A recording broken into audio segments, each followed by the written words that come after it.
তোরা কি জানিস এক নবী লাঠি দিয়ে সমুদ্রকে দুই ভাগ করেছিলেন? সমুদ্র দুই ভাগ, এটা কিভাবে সম্ভব? তিনি ছিলেন হযরত মূসা আলাইহিসসালাম। সেই সময় ফিরাউন মানুষদের ওপর ভয়ঙ্কর অত্যাচার করত। আল্লাহের হুকুমে মূসা আলাইহিসসালাম তার কওমকে নিয়ে মিসর ছেড়ে বের হলেন। কিন্তু পিছন থেকে ফিরাউনের বিশাল সৈন্যবাহিনী ধাওয়া করছিল। সামনে ছিল বিশাল লোহিত সাগর। আমরা তো ধরা পড়ে যাব।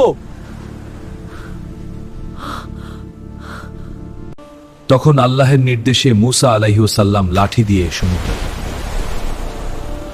আর মুহূর্তেই সমুদ্র দুই ভাগ হয়ে গেল। সবাই নিরাপদে পার হয়ে গেল। হ্যাঁ, সবাই নিরাপদে। আলহামদুলিল্লাহ, এগিয়ে যাই। আর ফিরাউন ও তার সৈন্যরা পানিতে ডুবে গেল।